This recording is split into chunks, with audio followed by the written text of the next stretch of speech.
Give a schmeichel, give a smile. Give a schmeichel, give a schmeichel. Be the reason someone smiles. Give a schmeichel, give a schmeichel. Give a schmeichel, give a smile. Give a schmeichel, give a schmeichel. Be the reason someone smiles.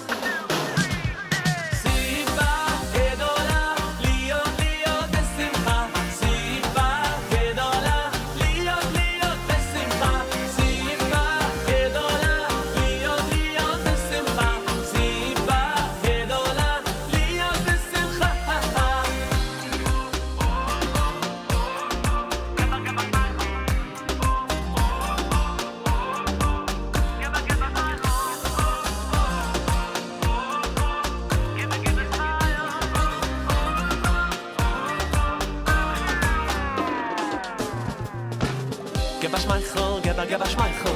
a schmeichel, give a smile. Give a schmeichel, give a schmeichel. Be the reason someone smile. Give a schmeichel, give a schmeichel. Give a schmeichel, give a smile. Give a schmeichel, give a schmeichel. Be the reason someone smiles. Siva, gedola, liyo, liyo, besimcha.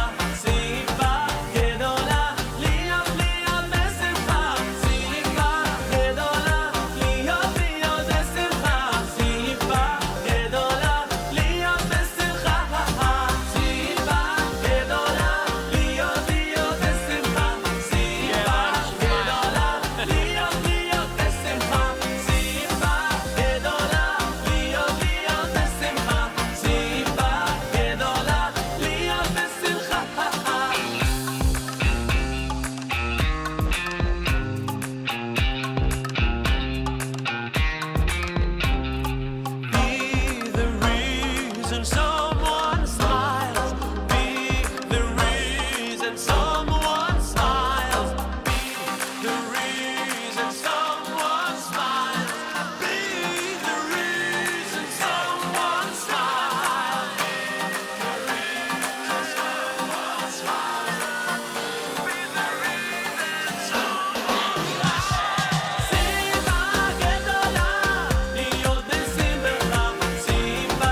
Breakfast with Elli.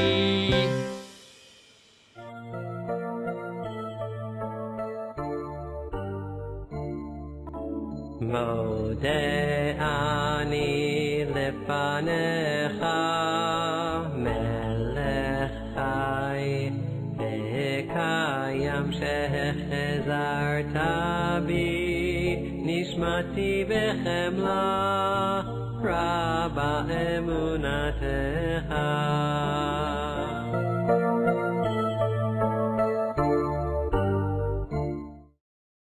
Noya mavdil ben kodesh lechol.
so Sidru gefragt, alleine wie bald, als in doje Menschen das eine bei ihm schieben schon, ich was bleibt mir sich da noch drauf.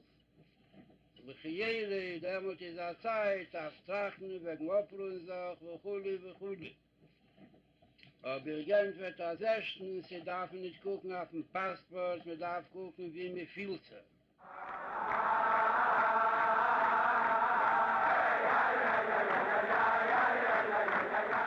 The Rebbe is energy.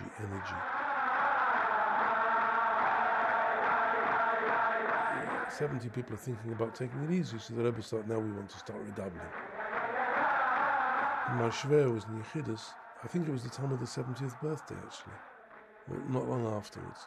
And my shver was saying that he was thinking towards retirement.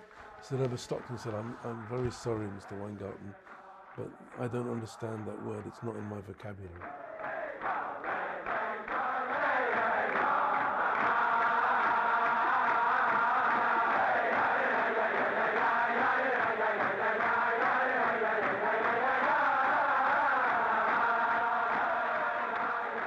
Afal die keine sich minder Gisrol Teire hoch. Aber die Frage, wie steht ich, habe es ja in der Rolle gebracht, in Primigoden, wechulu, wann geht zu schieben schon. Aber dort der Pirush gepschute, in der Rentfer, was mit auf der noch tun, da steht gleich noch der Ruf im Posek, wie ihm begwuris. Is dat er demult darf men noch nicht tun, bis Gabrus ist sehr.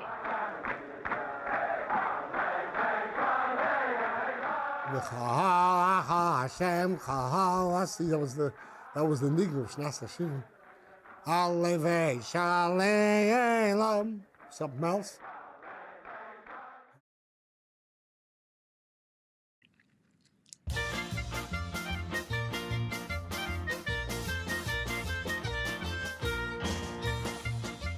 There we go. Good morning, everyone.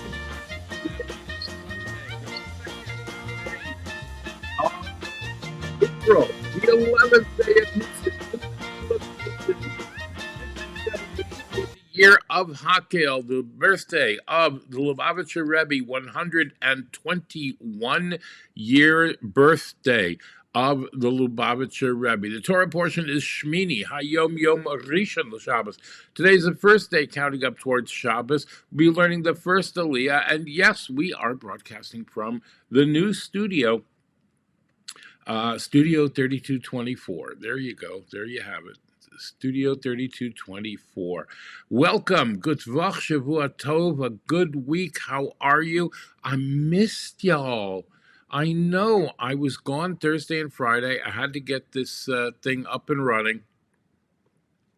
It took a while. We did a move, and the move went, Baruch Hashem, the move went great, and I was able to get the studio set up last night. Friday, I did some of the setup, and last night I did some of the setup after Shabbat, and here we are. Okay. All right. Men and boys, please take your two front sitters. Let's make a bracha together. Baruch atah Adonai Eloheinu melech haolam asher kiddishanu b'mitzvotav v'tzivanu al mitzvat tzitzit. All right. This fell down. All right. We'll find a better place for this, because that's obviously not it. My decorations, it's not going to work. All right, we'll reposition that. All right, everyone together, let's say the bracha al divrei Torah. Baruch atah Adonai Eloheinu melech haolam asher kiddishanu b'mitzvotav v'tzivanu al divrei Torah. All right, Hareini Mekabel. Hareini Mekabel alay mitzvat aseh shel ve'ahavta l'reacha kamocha. I take upon myself every single day to love my fellow friend in a very special way. Torah Tziva. Ay Torah tziva lanu Moshe Morasha Morasha Keilat Yaakov. Torah tziva lanu Moshe Morasha Morasha Keilat Yaakov.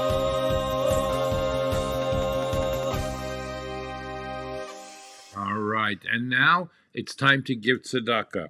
I am giving for our normal daily. Put it in the push key for someone else to keep. Yeah, I put it in the push key, the tzedakah box. I put it in the push key, the tzedakah box. I put it in the push key for someone else in need. All right, well, we're gonna have to do it this way. I'm giving for one. I'm giving an extra amount in 121 for the Rebbe's 122 rather for the Rebbe's 121st year, and so there we go. I gave an extra $1.22. You can give any amount you want, any multiple.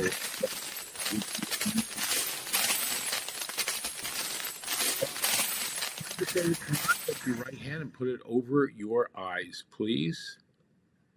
Here we go. Shema Yisrael, Adonai Eloheinu, Adonai Echad.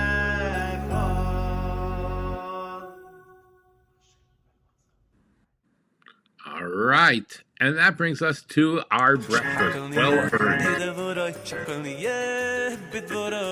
Yeah, we're getting into PESACH mode here, so we're getting into paper and plastic.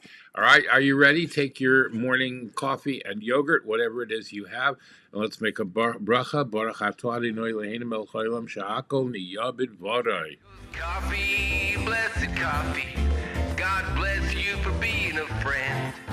When the whole world turns on me, it's only you on which I can depend. Yes. I want to taste you in the morning and a few times throughout the day. Yes, a cup or two in the evening too. For me, it's the only way. All right, there you have it. All right, the coffee song. All right, today in Jewish history. Oops. We're an oops on this.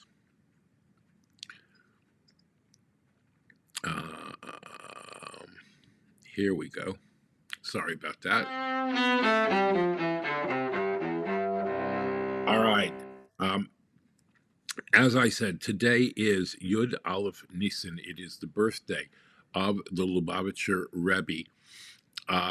There were some other things that happened in Jewish history. Number one, there was a mass circumcision. Do you know about this? It's really interesting. Hold on. Let me get to my gizmo over here. There we go.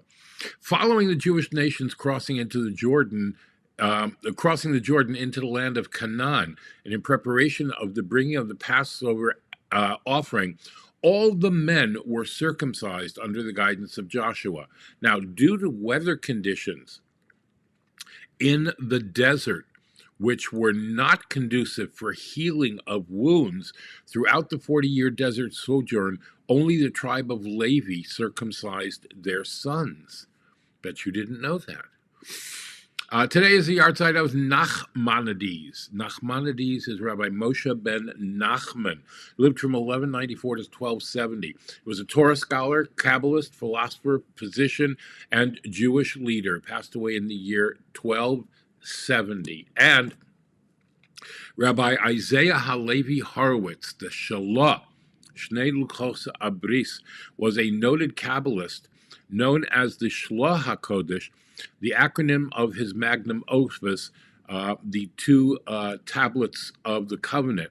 He held rabbinical positions in various communities in Europe before emigrating to Israel. He passed away in Tiberias at the age of 70 on this day in 1630. And in the year 1902, the Lubavitcher Rebbe, Rabbi Menachem Mendel Schneerson of righteous memory, was born. Education and Sharing Day USA was a measure in Congress to emphasize the vital role of education in our society. The United States marks Education Day USA every year on the Rebbe's birthday. The president annually designate Education and Sharing Day USA on the anniversary of the Rebbe's birthday. All right. There are so many stories, so many things. I'm going to show you a couple of videos. Hopefully that will help.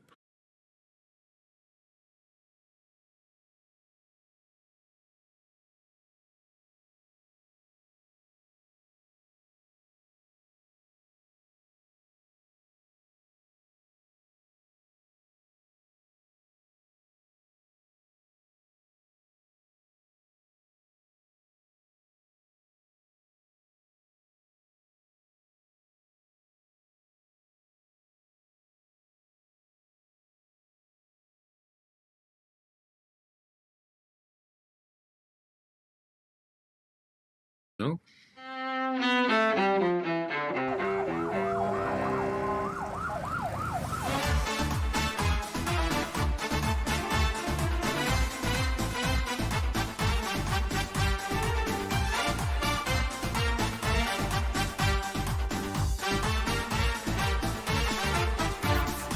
Aleit לדוד צומחתי בימים לי בית השם נלך חיים דייסויו רגלינו בשורייך ירושלים שיר aleit לדויו רגלינו בשורייך ירושלים שיר aleit לדוד צומחתי בימים Hashem neilech Haim deisayu ragleinu B'shorayich Yerushalayim Shir maleit leDavid tzomachti B'yem rimli Beis Hashem neilech Haim deisayu ragleinu B'shorayich Yerushalayim Yerushalayim abenuyo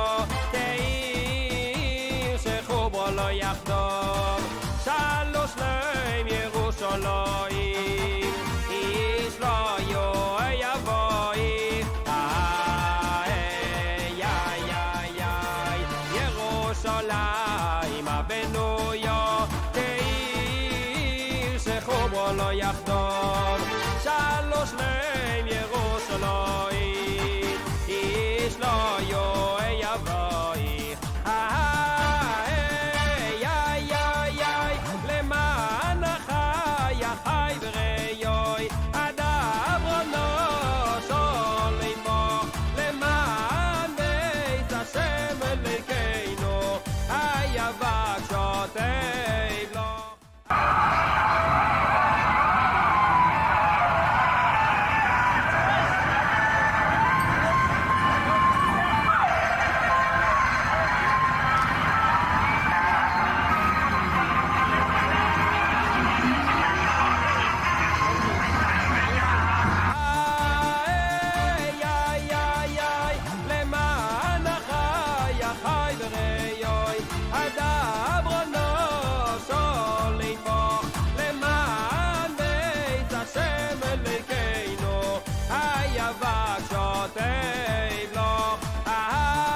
ירושלים הבנויה כעיר שחוברו לא יחדור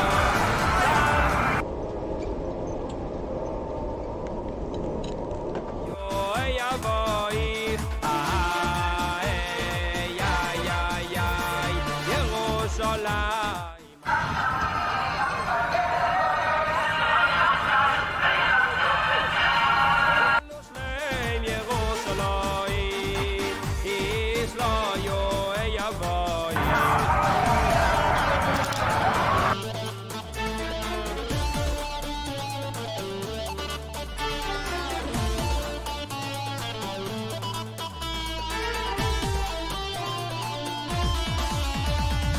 Aleit le David somachti beyein li beis Hashem neilech haim deisa yuragleinu b'shorayich Yerushalayim Yerushalayim abenuyo ke'ir shechubro lo yachdov shalosh leim Yerushalayim ish lo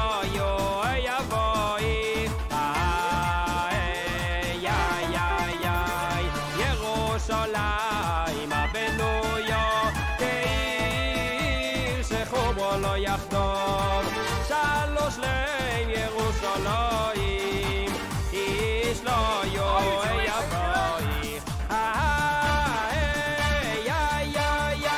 leman achai achai v'reyoy All right.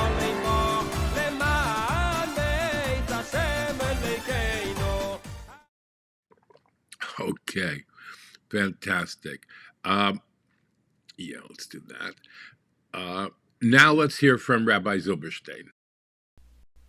Happy birthday to all of us. It is the Rebbe's birthday. And the Rebbe's birthday as the Nasi, as the leader. The Rosh B'nai Yisrael, when my head has a birthday, I have a birthday. So in honor of this birthday, we're starting today the 122nd chapter of Tehillim, Psalm. So let us say it together. And what a beautiful psalm. All about Jerusalem. All about the rebuilding of the Beis HaMikdash. All about being in Jerusalem. Now what a beautiful time to meet in Jerusalem, obviously, with the Rebbe as Melech HaMashiach. So let us start. As I said, chapter 122. Let's say it together. Shir HaMalos LeDavid Tzumachti B'Oimrim Li Beis Adonai Nelech. Oim das Hoyaragleni B'Shorayich Yerushalayim. Yerushalayim Abenu Ya Ki'ir Shechubro Lo Yardov. Shesham Olo Shvatim Shifte Ya Eidos LiYisrael Lehoidos L'Shem Adonai Ki Shama Ya Shvachisas L'Mishpat Kisas L'Beis David Shalo Shloim Yerushalayim Yishlo Yoavoich Yisholem Achelech Shal V'Bamenesoich L'man Achai V'Reya Yad Abano Sholem Boch L'man Beis Adonai Eloheinu Avaksha Toiv Loch. We said it Tehillim together in the spirit of Hakhel. Let's give tzedakah in the spirit of Hakhel together. And in honor of the birthday, we all want to give the Rebbe a birthday gift, right? Giving a gift can sometimes be a very challenging matter. How do you buy a gift to somebody who has everything? Or how do you buy a gift for the Rebbe? What are you going to give him? So listen to this little anecdote. An individual came to the Rebbe in honor of the Rebbe's birthday. And the Rebbe was distributing his dollars, his blessings. And this fellow tells the Rebbe, he says, Rebbe, in honor of your birthday, I want to do something big. I want to give you a gift, but something in the six figures, something big, even bigger than that. He had in mind a building, an institution, something that it should make a real impact. And the Rebbe tells him, you want to do something for me as a gift? Make sure that all the people around you in your city should have shmura matzah. The man is taken back and says, Rebbe, I meant something really big. And the Rebbe says, this is big for me. For every Jew to have a shmura matzah. For every Jew to be able to do properly the mitzvah of matzah on Seder night is big. And that's the nicest gift you can give me. Which is what typical exemplifies the Rebbe. But let me tell you a story which exemplifies a chassid of the Rebbe, which is what Yudalef Nissan is, where we celebrate together the Rebbe's birthday. This young woman Simiraichik married, now God's the name. 3 years ago, right before Pesach, her husband, David, newly married, just a year, was on a ventilator in the ICU. And this was going to be the first Pesach as a married couple. And you can imagine, she says, my feelings, knowing that my husband is on the ICU on a ventilator, and I have no way of going visiting. That was the beginning of COVID, with a whole panic. One particular night I called the nurse, she says, the ICU station, as she used to do a few times a day, to find out how was her husband doing. And the nurse was obviously not in a very good mood. And when I asked her how David is doing, she told me, Mrs. Gods, it's time you face your reality. Your husband is more dead than alive, and most likely won't make it. I sternly told her, she's not God, and I called you for an update, not for a prognosis. But you can imagine how shaken I was, Simi says. I called my older brother, says, what do I do? How do I save David? I need to do something huge, because he needs a huge miracle. And my brother then told me that story with the Rebbe, that a person wanted to do something big. The Rebbe said, go give out matzahs. And this was before Pesach. I called my father, she says, and I told him, give me all the shmura matzah you have left, and I'm going to give it out and get more shmura matzah. I'm going to go COVID, not COVID, yes COVID. I am going out in the street and looking for Jews, knocking at doors and making sure everybody gets shmura matzah. I don't remember the amount of shmura matzah that I distributed, but it was huge. And Simi says, Baruch Hashem, my husband came out of it. And this Pesach, we're going to celebrate it in a huge way. How huge? Obviously, with the Rebbe in the Beis HaMikdash. Aliyah HaKadosh Baruch Hu Dova Rechet Beilom Levatov. Und die Gmorre bringt dort gleich Dugmois, an nicht nur von Arabe Sachen, von Sachen, was in den Jahren oder Schuss einen nicht Levatov, nur bringt Reis a viele Dvorim Hamaziki. Wie bringt dort die Dugmois, beim Gehe Mavgil, Parosh mit alle Protinger. Wo der Linie von der Bora Kodesh Baruch Hu Dova Rechet Levatolo, das legt sich auf bei Poshet Bipshutim, Poshet Mipsori Echzer Leka. Weiß von sich, als nur tut Sach mit der Nesrechen, mit der Seichel, wie Ben Odom darf tun, wird das tun zu lieber Tejel. Welcome. I am so excited that we are here together. We are ready to get started as members of the Shliach squad. Do you feel the excitement, guys? We are going to do this. So, this is your hello, and let me tell you all about the project. As I mentioned before you signed up, you are going to start receiving weekly emails that has a mission for that week. Each mission is a mitzvah. And so every time that you do that mission, you're going to have a mitzvah to add to our counter. But the Torah has 613 mitzvos, so we're not just concentrating on one. I want to make sure you're collecting mitzvos all week long. So I'm also giving you right here a special chart where every single week you can jot down mitzvos as you go through your days and keep track of all the amazing mitzvos you do, because I know you've got lots of them. And then sometime during the week, 2-3 times a week, or you can do it all at the end of the week. You're going to head to our mitzvah counter. Our mitzvah counter is the way we're tracking our 1 million mitzvos that we are getting. And you're going to go and add your mitzvos. And together we're going to watch the mitzvah count go higher and higher and higher. And before Shavuos, because I know we're going to accomplish our goal by then, we are going to celebrate together 1 million mitzvos. So what do you have to do now? You can go check out the counter to see how it's going, and then print out your mitzvah chart below so that you can just track what you're doing even before you get video number 1. And Don't forget to tell all your friends.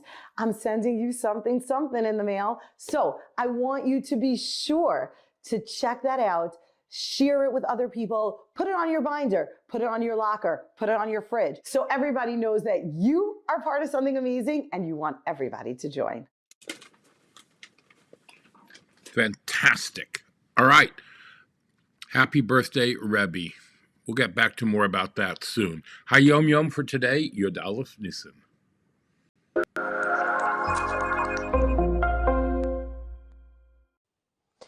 Contrast the way New Year's Eve is celebrated in Times Square and the way Jewish people celebrate their New Year. The atmosphere in Shul on Rosh Hashanah is very different than in the streets of Manhattan because our celebration is tempered with meaningful reflection. After all, we are taking stock or doing an audit on the past year and making important decisions about the year to come. Today's HaYom Yom points out that your birthday is your personal Rosh Hashanah. Says today's HaYom Yom, on your birthday, you should spend time in seclusion. You should recall your experiences, your deeds performed throughout the past year and reflect upon them. You should then repent and correct the deeds that require correction. Then you can have a happy birthday and a happy year. Excellent. All right, the Nasi for today. All right, on the 11th day of Nissan. Hold on one second. Let me just finish this over here. All right, fantastic. Getting some much needed housework done.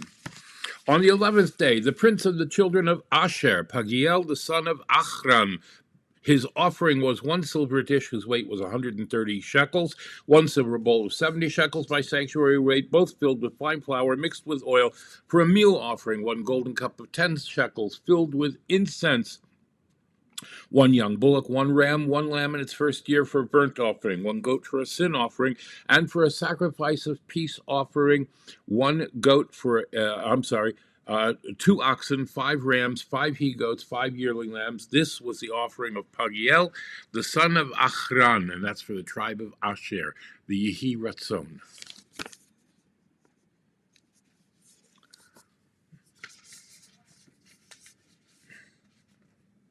Come on.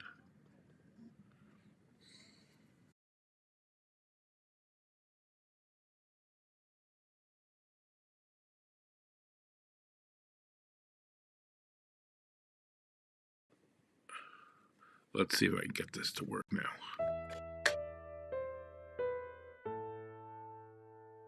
Yehi Ratzon milfonecha, Hashem Elokai ve'Elokei avoisai, shetoir hayom bechastecho hagodol al nishmosi nekadishi, demischachim ketziparim umetzaftzefim umeshabchim Elokim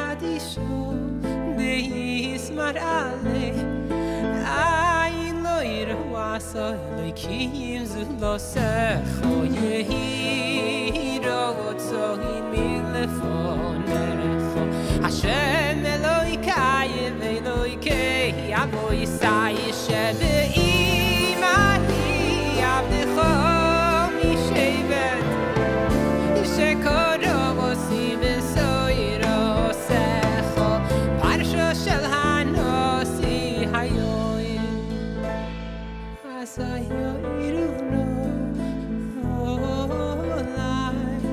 Go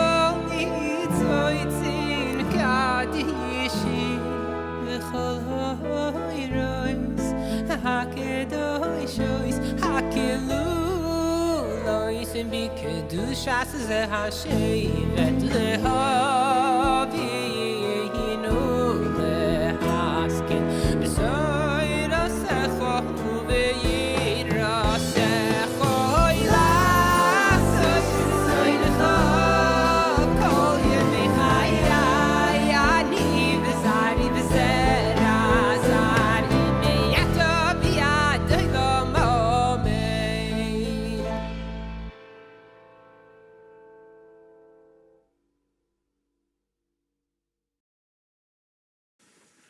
And now, a word from our sponsors.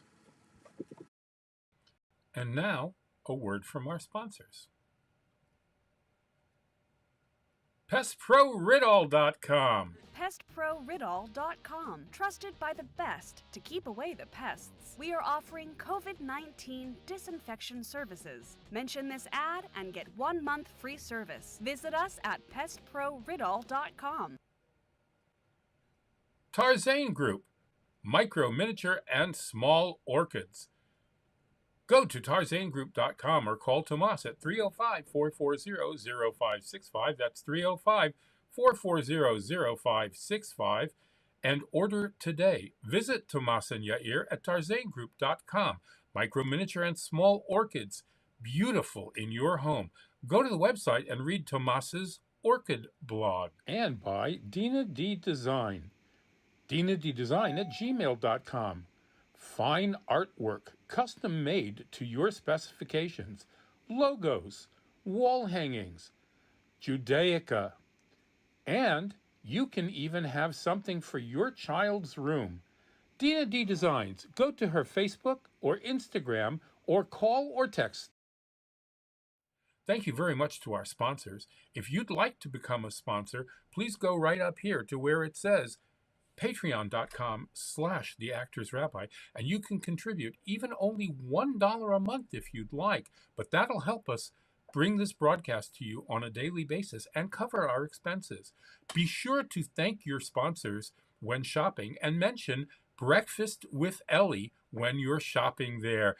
There might be discounts. Thanks for watching. Torah, Torah, Torah, Torah, Torah, Torah, Torah, Siva, Moshe. Torah, Torah, Torah, Torah, Torah, Torah, Siva, Moshe. All right. Patreon.com/theactorsrabbi or breakfastwithelli.live/tipjar if you would like to participate in bringing Torah to the entire world. All right, we are doing the name of the Parsha today. At first glance, the beginning of our Parsha, Shmini, on the 8th day, would belong better at the end of the previous Parsha. For the end of Parshas Tzav describes the first 7 days of the inauguration of the tabernacle, and the beginning of our Parsha describes the final 8th day of inauguration, when the Shekhinah, the divine presence, finally settled on the Mishkan, Shalom Ma'or, finally settled on the Mishkan, on the tabernacle.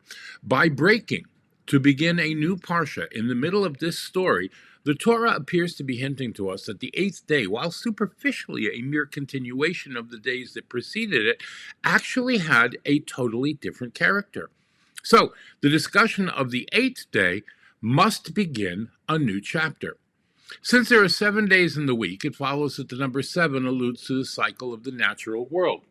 8, therefore, represents that which is beyond the world, the most sublime spiritual realm which defies any interaction with physicality. Being truly infinite, it can have no meaningful relationship with the finite. And this is the fundamental incompatibility between 7 and 8, to which the Torah alludes by placing Shemini in a parsha of its own. The Torah is teaching us that 8, that which is infinite and godly, and 7, the worldly and the physical, cannot be mixed. That's to say, they can't be mixed by man alone. But Hashem, in his great wisdom and his commandments, of course, are not bound by the paradox of matter and spirit. So, when a person follows Hashem's commands to perform a particular task with a physical object, tefillin, mezuzah, tzitzis, we witness a most unlikely fusion of opposites. The physical object, whose very nature is to conceal the presence of Hashem, now becomes a pure expression of the infinite divine will. So, the 613 mitzvahs, in effect, are 613 bridges between 7 and 8. Consequently, it's through the observance of these mitzvahs that Hashem's presence will become visible in this physical world with the true and complete redemption, the Geulah Ha'Itis V'Hashlema, like the 8th day of inauguration, when Kved Hashem, the glory of Hashem, appeared to all the people. In the first Aliyah of Parsha Shmini, Moshe gathers all the Jews to the tabernacle to witness the divine presence descending upon the Mishkan on that day. Aaron offers various sacrifices in preparation for this revelation. And here is Shnayim Yomi.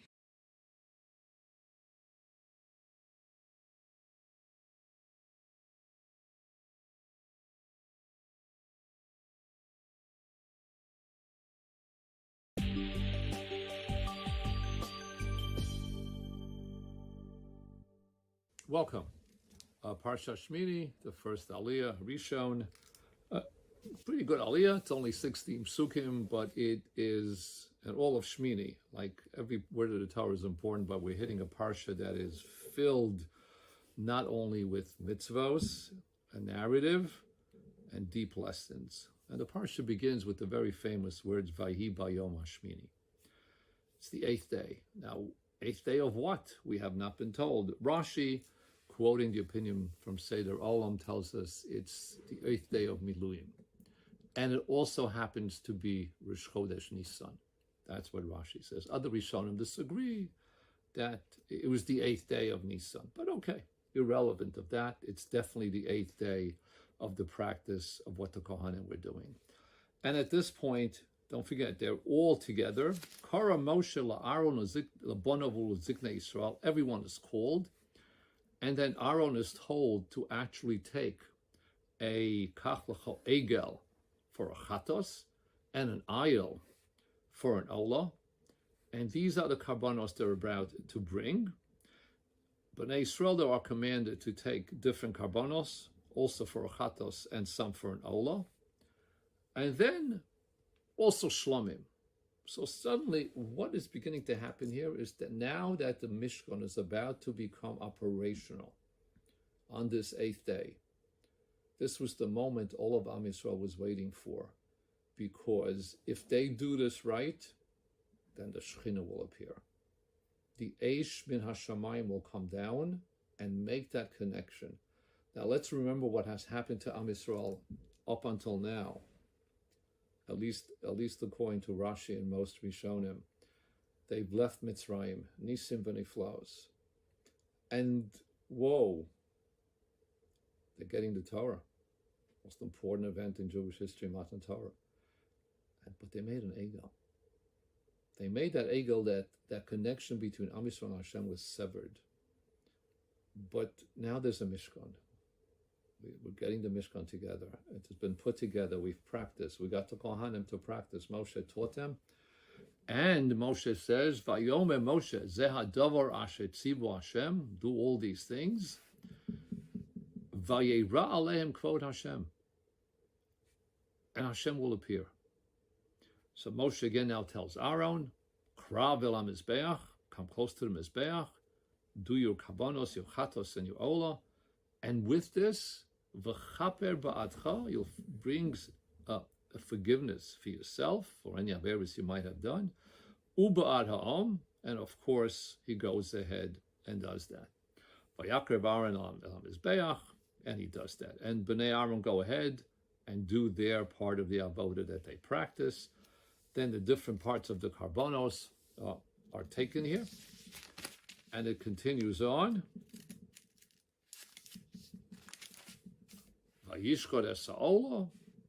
And then it's taken and cut into pieces.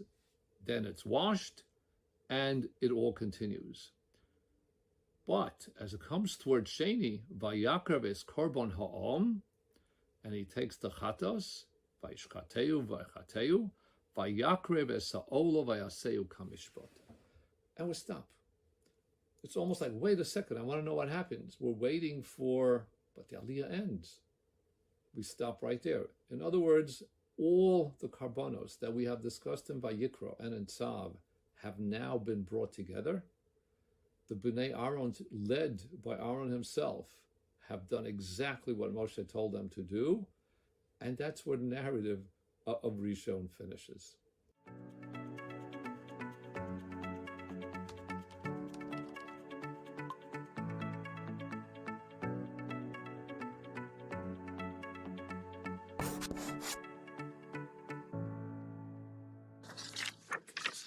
All right, fantastic. And now we move on. What time is it? We have time today. Let's get a little deep. Let's learn from the Rebbe's father. I'd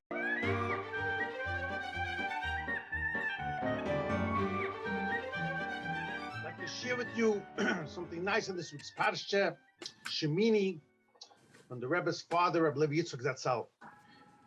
This week's Parsha opens up by Hebrew Shmini. It was on the 8th day where Hashem dedicated Chanukah Sabayis from the Mishkan. 7 days prior was the Shivas Yimei HaMiluyim, the preparation week for the great day of the opening Chanukah's HaMishkan, which happened under Chodesh Nissan. Now it's known, the Medrash, at the Mishkan, the Eibishter gathered, told Moshe to gather all the Yidden Vayakol Moshe as called Bnei Yisrael. And when was that? That was a day after Yom Kippur, where Hashem forgave the Yidden for the mistake of the Chet Egel, the golden calf. And a day after Yom Kippur, Hashem said, I forgive them. And now we should build a home together. That was the Mishkan. The Yidden, it says in Medrash, built it very, very quickly. And from Yud Aleph Tishrei, when they got the command, it was finished so quick. On Chof Hei Kislev, the day that Hanukkah many years later started, Hashem, the Yidden finished the Mishkan. Now, Hashem said, although the Mishkan is finished, still in all, I do not want to dedicate the Mishkan till Chodesh Nisan, which means they waited another 3 months. Chodesh Teves, Shvat, and Oder. And there's so much medrash and reasons about this. We won't go into it now. So, and they Mr. promised, that on Chof Hei Kislev, the day that the Mishkan should have been dedicated, I will eventually make a Yom Tov, and that's the Yom Tov of Hanukkah. So the Yom Tov of Hanukkah has the Chof Hei Kislev has a very special connection to Vayehi B'Yom HaShmini. And that is the reason the Rebbe's father brings down that on what is the Kriyas HaTorah, what do we read on Hanukkah? We read all the gifts that's in the end of Parshas Nosoi, which happened on Rosh Chodesh Nisan, by the Chanukah Samizbeach, Chanukah Samishkan. So, there is a very big connection between Hanukkah and the time of Vayibiyim Hashmini, when it started, the gifts by all the Shvatim, and that's what we read on Hanukkah. Says Rabbi Levi Yitzchak, a very interesting remez in the name of Hanukkah hinting to all this. Number one, the first letter of the word Hanukkah is Ches. Ches is 8, symbolizing that this Yom Tov, and the first letter of everything is always the most important letter of the word, symbolizing that this Yom Tov of Hanukkah is connected to Vayehi B'Yom HaShmini on the 8th day, which was hinting to the Chanukas HaMishkan, Chanukas HaMizbeach. There's another very interesting hint in the name and the letters of Hanukkah.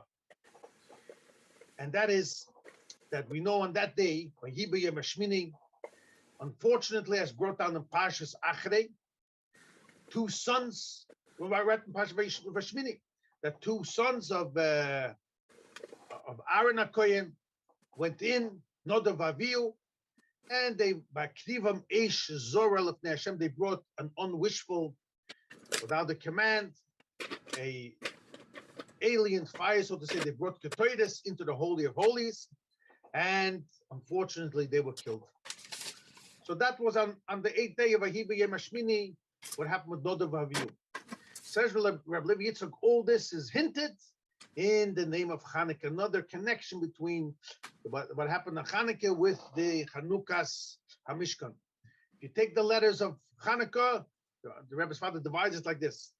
You have the letter Ches, symbolizing Vahiba Yom HaShmini, to the day when they made the Chanukas HaMishkan, which was on the 8th day after the Shivas Yimei HaMiluyim. Vahiba Yom HaShmini.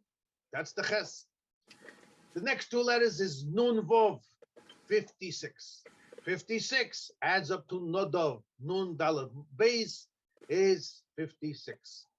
So on the 8th day, something happened to a gematria of Nun Vov, which is Nodav. Nodav and Avihu. You take Avihu, the letters of Avihu, it adds up exactly to 25.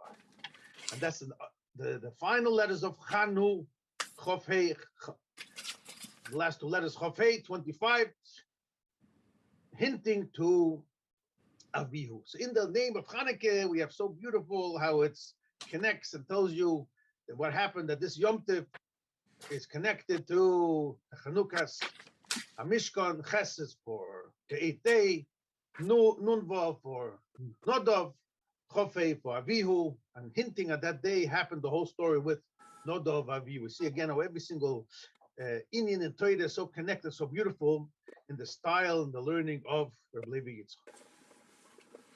Beautiful stuff. Absolutely beautiful. All right, let's go with Shai Amar for the win. One day, a student comes to see his rabbi. The rabbi was very sick. And he asks him, Reb Chaim, how are you doing? And the rabbi answered, well, I wish I was doing as well spiritually as I'm doing physically. The student, bewildered, looked at him and said, what are you talking about, Rabbi? You mean to say you want to be physically as well as you are spiritually? Because spiritually you're so holy, you've studied so much Torah, you've taught so many students, you've prayed for hours, you've done so much. But physically, you're in such pitiful situation that even when you eat a piece of apple, your body can't even integrate it and swallow it, you throw it up. The rabbi answered, I know exactly what I'm saying. I wish I was spiritually the way I am physically. It's true. When I eat a piece of apple, I throw it up. But one thing is for sure, a drop of that apple will become my flesh and my blood. I don't know, the rabbi said, if all the studying and all the service to the community and all the teaching and all the great things I've done have become one with me, like that drop of apple will become a part of me. This week, we speak about the different kosher animals and non-kosher animals. The fish which are kosher, the fish which are not. When you eat food, you actually are what you eat. The food that you eat becomes a part of you. In this week's parasha, we find, for example, that the stork, it's a bird that is called the Hasidah, the pious one. And it's considered one of the birds which are not kosher. One of the commentaries explains that the reason why we don't eat non-kosher animals is because they have a bad nature. And we don't want that bad nature should be absorbed and integrated into us. As we know that non-kosher food blocks the heart from feeling and the mind from connecting to godliness. So what happened? Why does the Torah tells you that you're not allowed to eat a stork? It's called the pious one, the Hasidah. The reason for this is because it does acts of kindness, but only for its own, not for others. And therefore that too is not kosher. And then you have another animal, another bird, which is called the Ra'ah, the Da'ah, the Daya. Why is it called the Ra'ah, the one that's able to see, the seer? Because it's able to stand in Greece and see a piece of dead meat in Jerusalem. That's the extended vision it has. So why is it not kosher? Our sages teach us because when you have a power of vision like the one of this bird, you should not use it to look for something which is impure and dead. You should look for life. Every one of the animals has another quality. We integrate something which is healthy, our mind thinks healthy. We know that in Chassidut it explains that it's not only the physical aspect of the animal, but the spiritual vitality of this animal gives it its true nature. And therefore, you have some animals which are kosher, can be elevated and can actually serve God as they become a part of man. And certain animals can never ever be elevated. So what are we waiting for? You want to change the way you think, you want to change the way you feel, you want to open up a channel for God, eat kosher. Wow. Think of that. Think of how incredible that is. All right.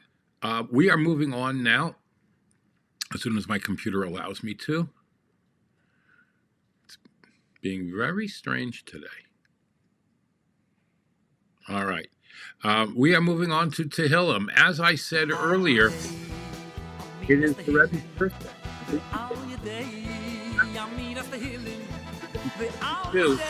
And we have a brand new song for it. Are you ready? Chapter 122.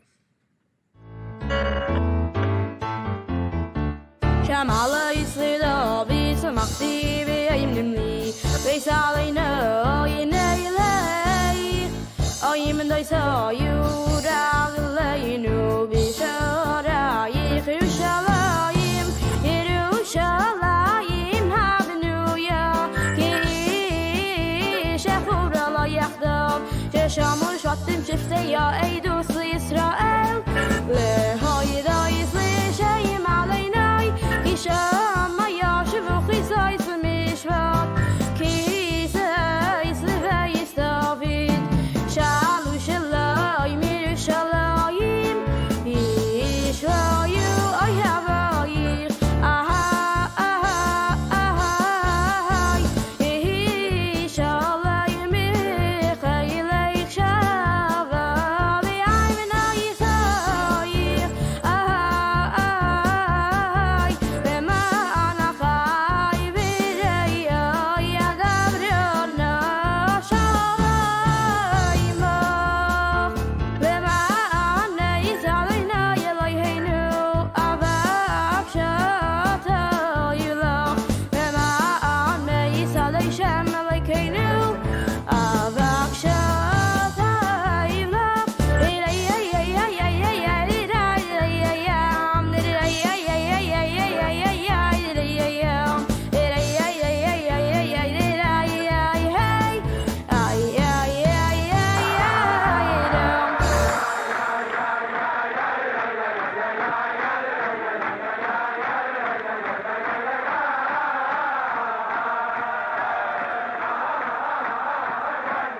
right. That brings us to Tanya. Today, Aleph 11th day. Tanya thoughts for the 11th of Nissan. Insanity is the repeated application of the same failed strategy with different expectations. Doing it the same way, the same old, the, I don't know, that's just how we always did it, as good as it can be, ain't gonna cut it. You gotta input your soul into your mitzvahs to make them meaningful. And don't forget a dash of reverence too. That'll make them soar.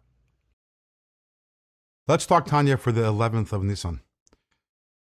We're in the middle of the larger topic of kavana, the importance of intent when doing a mitzvah. Kavana, intent, defined as love and awe for God. And we spoke about that the level of the mitzvah that you are doing is actually dependent on the level of kavana that one has. And in the past days, we've talked about different levels of kavana, different levels of intent. But what about if someone doesn't have kavana at all? One doesn't do a mitzvah with the motivation being love for God, a desire to connect to God, awe of God. So there are two possible ways to do a mitzvah without kavana. Today we will talk about one of them, and tomorrow we will talk about another.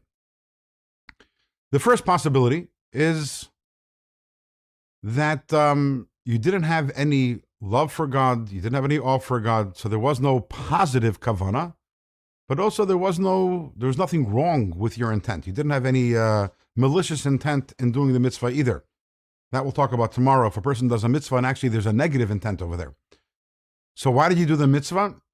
Because you're used to doing the mitzvah.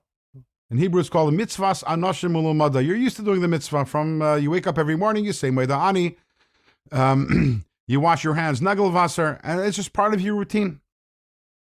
On what level is the mitzvah then? To which world does the mitzvah ascend to? And the answer, the Alter Rebbe says, is it doesn't ascend anywhere. It doesn't go to any world. It stays right over here in this world. Its spiritual level is that of this world, our physical world, the world of action. And you might say, but the person is doing a mitzvah. The person is doing a good thing. And yes, the answer is yes, the person is doing a good thing. But one of the big ideas in Tanya is that we need to move away from good versus bad. And in Tanya, the more operative question is not, is it good or is it bad? But is it holy or is it not holy? And how do we define holiness? Holiness is bittul. Holiness is nullification to God. Holiness is when an act is about God. When I am doing something simply because I'm used to doing it, it's not about God at all. It's just part of my routine. When I'm doing something because I love God, I'm doing it for Him. I'm doing it to connect to Him. When I'm doing something with awe of God, it's because I respect Him. Then it's about Him. If it's about Him, there is that important element of bittul involved, of nullification involved, and therefore the mitzvah is a vehicle for the godliness and the holiness of the higher worlds, which can be revealed in the mitzvah. But as long as I don't have that, there isn't that bittul, it isn't about God, then that mitzvah stays stuck over here in this world. But what if I do a mitzvah with a negative intent? Let's say I'm studying Torah, and why? For egotistical reasons. I'm studying Torah because I want to be a scholar. What happens to that mitzvah? And another question is, if I did a mitzvah but I did not have kavanah, it wasn't lishma, I didn't do it for the sake of God with love and awe, is there any way for me to rectify that? Those two questions we will answer in tomorrow's Let's Talk Tanya.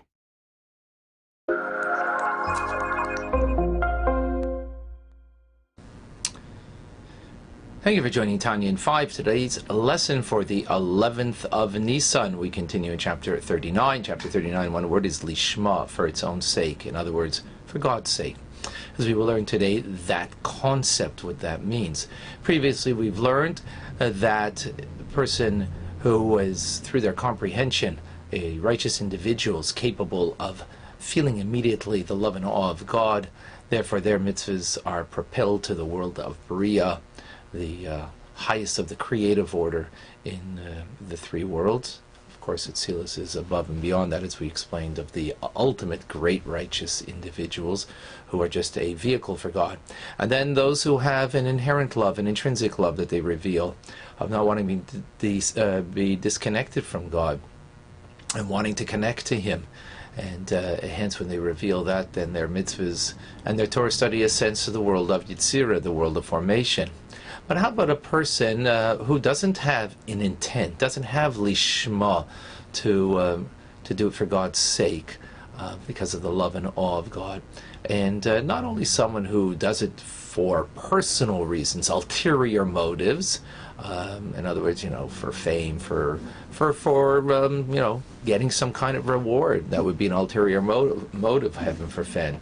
But even if a person who is described as someone is mitzvahs anashim melumada, meaning that a person does things out of habit.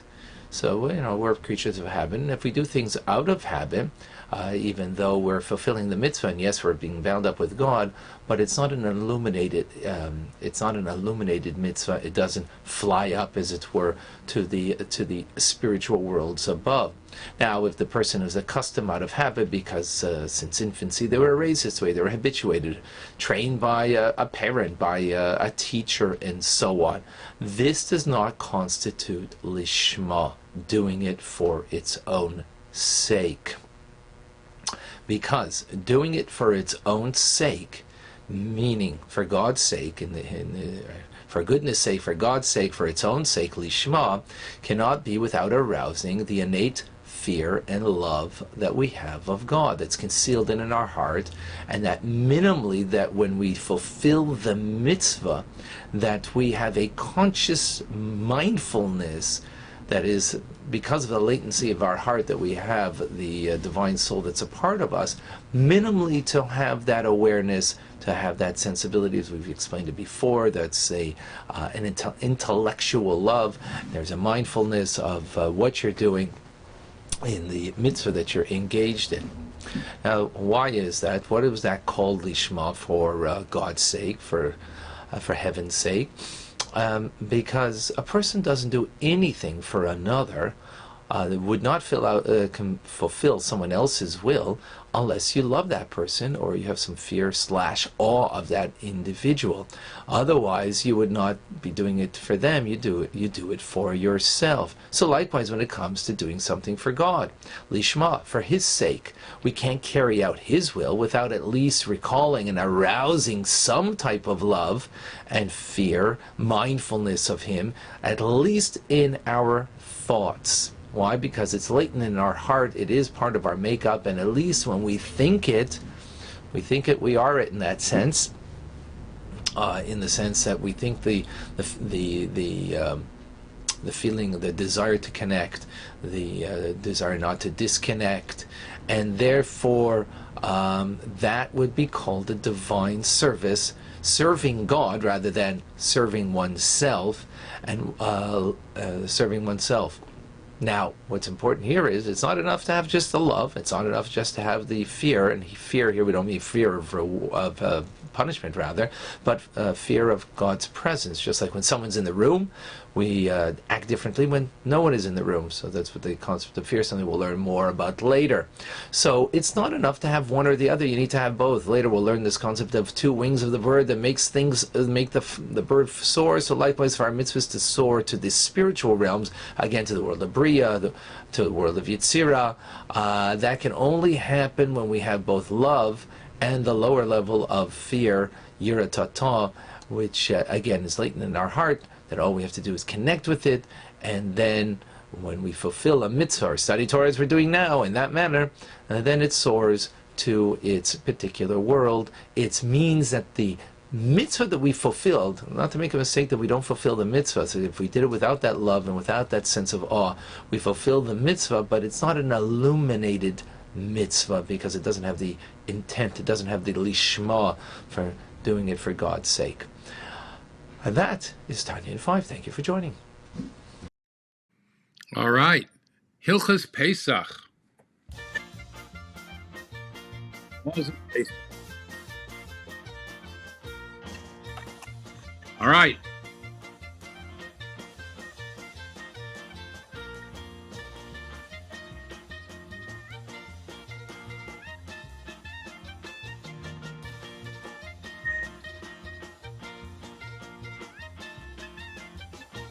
All right. Now, in the times of Pesach, someone who is unable to examine the animal that he brought for the Korban Pesach has until now to do it, so to make sure that it has no disqualifying blemishes. All right, this is the 4-day period before we sacrifice the Pesach offering. All right, it is time to get ready for Pesach. If you haven't gotten your shmura matzah yet, you should definitely arrange for that. If you don't have a seder to go to, you should definitely arrange for that. If you need help with either of those things, please contact me, and I will make sure that you have a seder to go to and shmura matzah on your table. Now, both of these are very, very important. Here's a little bit more about Pesach.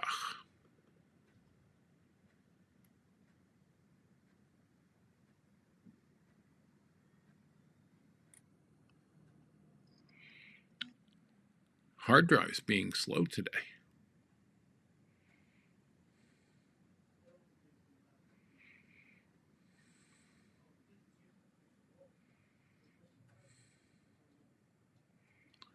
Let's see what I can do.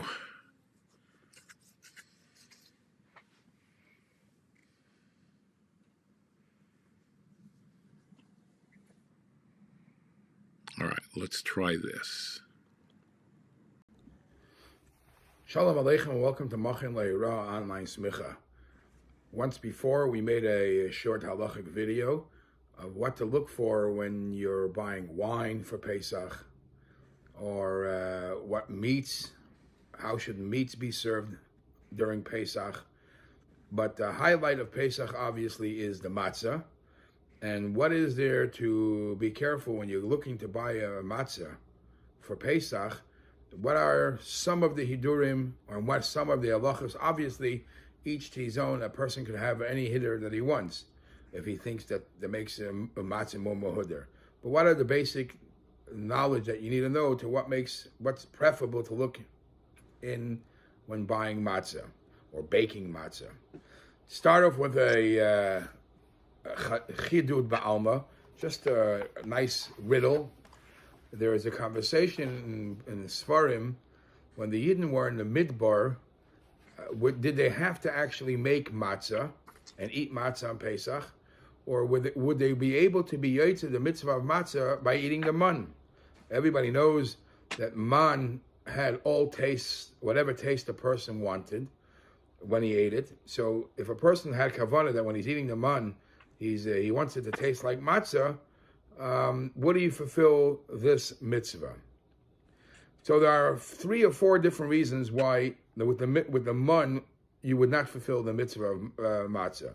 Number 1 is brought in the Ritva in Kedushin Daf Lamed Zayin Amud Beis. The Ritva says the tam hamatzah b'man would not make it matzah, because matzah has to be made from the chamesha Shmini dagan, has to be made from one of the 5 grain, and the man was not made from the 5 grain.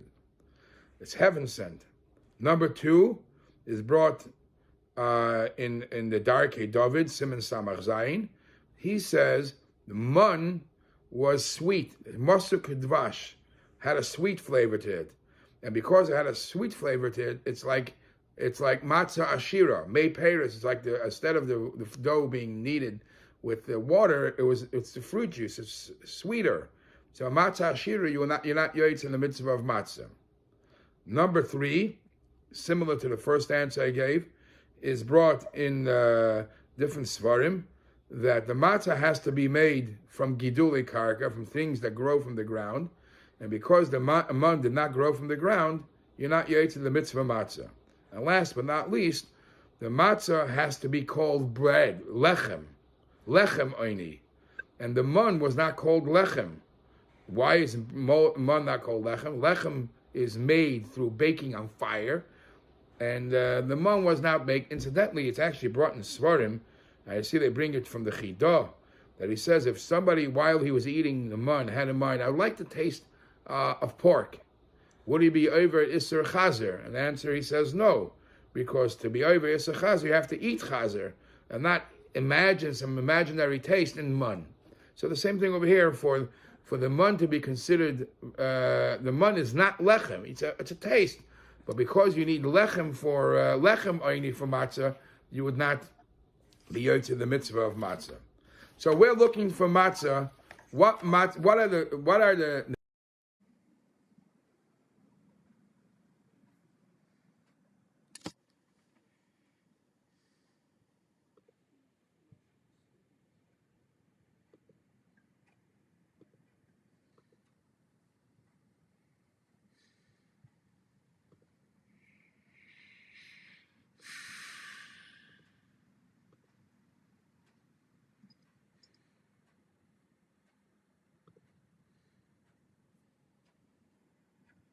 So the same thing over here for the mun to be considered. The mun is not lechem; it's a taste.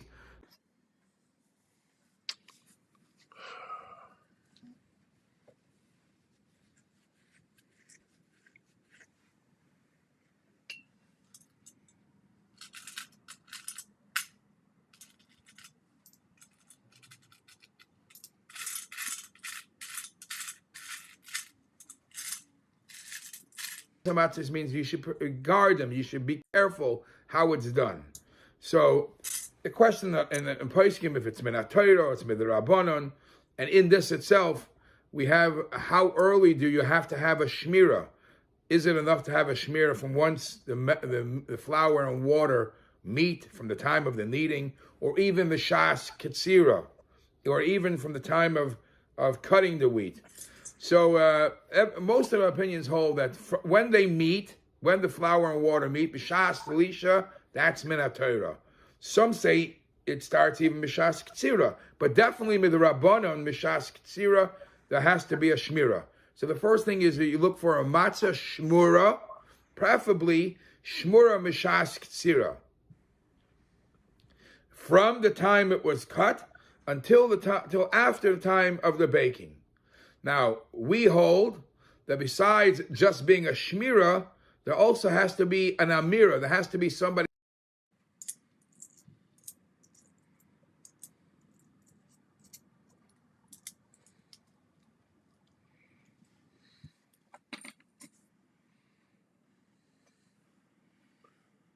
All my audio listeners, I apologize. We're having hard drive issues, apparently. I know what I'm doing. I'm here for a purpose, and that's to make sure that it's the Shmira L'Shem Matzahs mitzvah. And that becomes a reason why, since a goy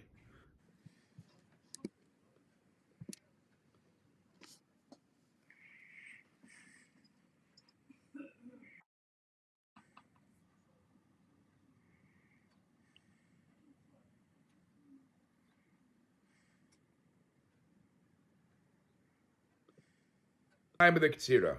Then you go through the whole procedure of how the matzah is done, how the matzah is baked, and that's a whole long discussion for itself. The matzah is finally baked.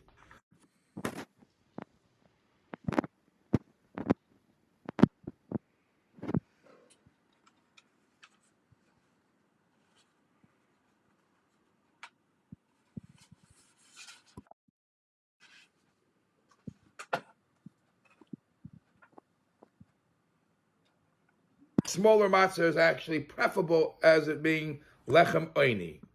Then, I'm not even going to get into how the matzah is made, the world-known machlokes. If machine matzah does a better shmira, keeps more trouble out. From the other hand, it doesn't have any intellect, it doesn't have any kavana, and it's maybe difficult to clean. Or man-made matzah is better.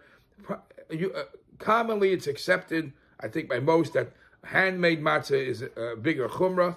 So that's for itself, and people are machmir to try to have man-made matzah, handmade matzah, not machine-made matzah, if you're able to.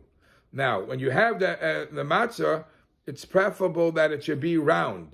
What's the significance of a round matzah? So it's brought in different svarim. Because the Torah says we calls the matzahs ugais matzahs, and ugais matzahs is similar to how it was in matzahs Mitzrayim. And the matzahs Mitzrayim, it was agula; they were round. That's brought in based on a Rashi in Gemara. Another reason is because matzah is called lechem oini, poor man's bread, and a poor man's bread you make round because it's symbolic that the world is like a galgal achayzer, like a turning wheel. Sometimes you're up, and sometimes Rahman al-San you're down, and eventually you'll get back up. And then there's another reason why you prefer round matzahs, is because just like you eat, it's minhag is that you eat eggs on the night of Pesach. According to some reasons, Mishum Avelis, to remember that the first night of Pesach is the same day of the week as Tisha B'Av. So too the matzahs are round, because like mentioned before, Avol eats round food, reminding him and showing him how the world is a galgal achayzer. Then, when you're looking at the shape of the matzahs, people look for a matzah that's not completely flat, that has like a base kibble, has like a dip in it.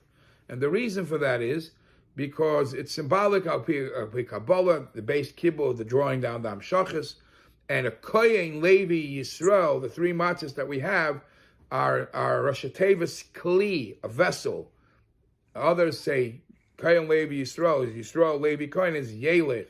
But mitzad the Kabbalah of a Keli, how it's Mamshech Tashbos, some look for it to be a matzah that has a little dip in it.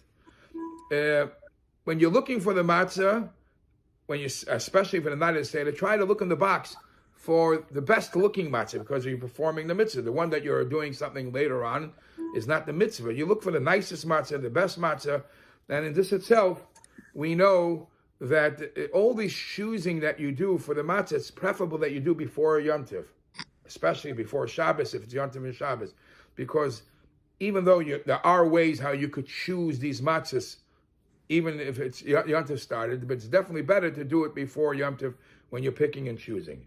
There's a whole section in Shulchan Aruch.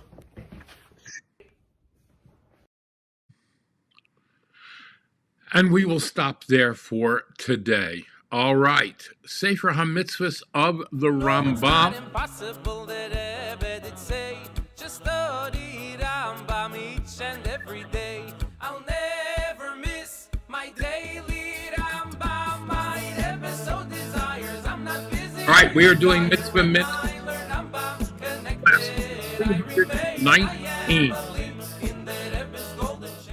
All right, we have more mitzvahs for a Beis Din to follow to make sure that they're judging fairly.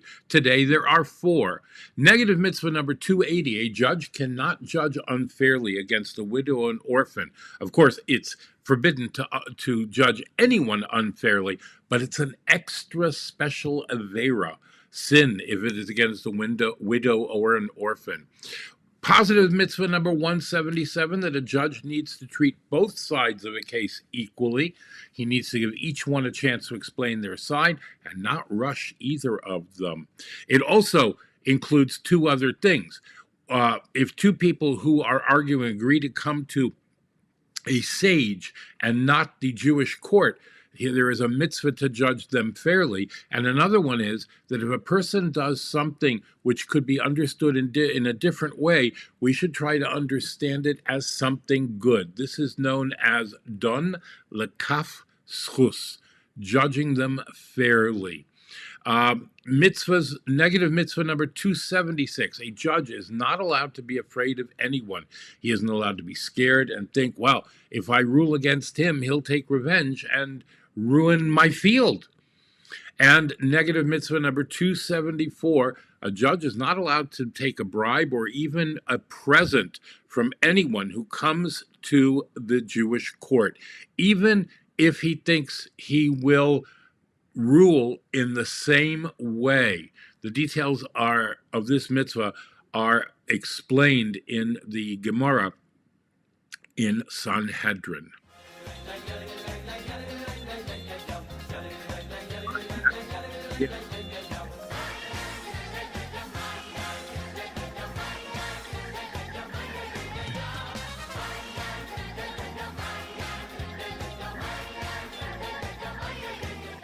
All right, as we have said several times, today marks the 121st birthday of the Lubavitcher Rebbe. The Rebbe once said about anyone who resolves to make today better than yesterday and tomorrow better than today, that he is proud to call that person his chassid, all his. All right. The march to Mashiach might be a long one, yet if we all do our part and take one small step towards Mashiach, who knows? Maybe that will be the final step that brings the redemption. And certainly that's the best birthday present that we could give to the Rebbe, our PSAs.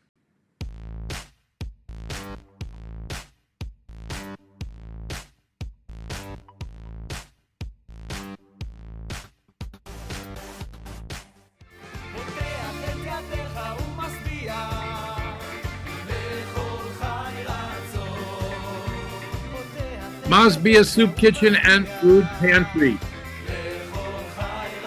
Available by texting the word food to 726-879. You can get 7 days worth of pantry food and hot meals every day. PESACH supplies are now available. Text the word food to 726-879. In Rockland County, tomcheshabbos.org. In Lakewood, tomche.org. In Chicago, breakfastwithelli.live/Chicago Food Bank. And our national list at breakfastwithelli.live/soup kitchens. Achiezer.org is there 24/7, 365 in times of need. They will help you with pretty much anything. Any kind of an emergency they can help you with. Hatzalah EMS, also available 24/7. Their brand new Hatzalah Global Assist app is now available on both the Apple and Android stores. Go download it immediately. MissAskim.org, 718-854-4548. In times of bereavement, they will help you out. And Just One Shabbos, the wonderful organization bringing our youth back to the mitzvah of keeping Shabbos. Victim of a hate crime or see one in progress, please call 911. And you know what? That applies to Shabbos and Yom Tov as well. As we coming into Pesach, I'm not expecting anything, but know that if something does happen, you have the permission of the rabbis and the Torah to call 911. All right? Let's not forget that. And when you're out there, wear a mask. Please wear a mask. It's very, very important. Get your vaccinations and your booster shots and stay safe out there, all right? All right, let's bring some heaven down to earth, especially for the rest. Any reason we may suppose for Hashem's will be the ultimate reason. Our finite mind cannot begin to fathom the infinite wisdom, never mind that which brought forth wisdom from the void. The ultimate knowledge is that we just don't know, right? Come talk to me about it on social media. Any of the Actors Rabbis groups at WhatsApp, Twitter, Facebook, Clubhouse, Instagram, LinkedIn, Spotify, Telegram, or at theactorsrabbi.com, where you can sign up for life coaching services that we offer there. And we offer them on a sliding scale, so if you think you can't afford it, you can. All right? All right, let's make an afterburn.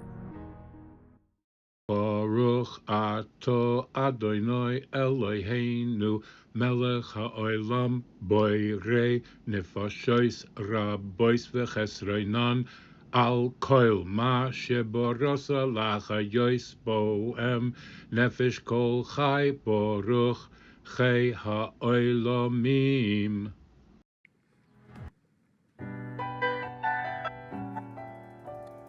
Wow, thank you so much for being here. Thank you to my sponsors, Castro Riddle, Tarzan Orchids, Dina D Design.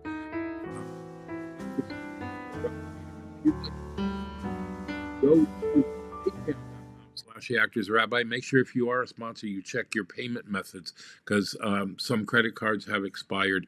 So please go in and check that out, all right? Or go to breakfastwithelli.live/tip jar if you'd like to contribute today. All right, it is Sunday. We are 4 days away from Pesach. Sunday, Monday, Tuesday, and Wednesday night is Pesach. Tuesday night is B'digat Chametz. We are going to be searching for the Chametz on Tuesday night. More halachas tomorrow. B'tzeis Yisrael miMitzrayim. When the Jews went out of Egypt, May La'az, from a people going out to a strange nation. All right, we have a beautiful rendition of this part of the Hallel, part of the story of Yetzias Mitzrayim coming up. So enjoy that. If you have Pesach questions, please contact me. Don't forget to go to breakfastwithelli.live/sell your chametz. All right, breakfastwithelli.live/sell your chametz. It's right there on the screen. All right, make sure that you do that because it is super, super, super important to do that. If you need a Haggadah, there is a beautiful print Haggadah available.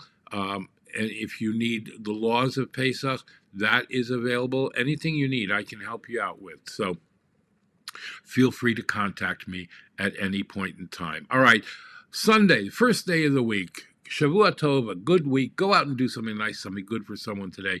In the words of Rabbi Isaac Hamler, have affection for a fellow. Hashem will have affection for you. Do a kindness for a fellow. Hashem will do a kindness for you. Bring a fellow close, and Hashem will bring you close to him. Make it a great and glorious day. Be the reason someone smiles, and I'll see you, God willing, tomorrow.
Torah.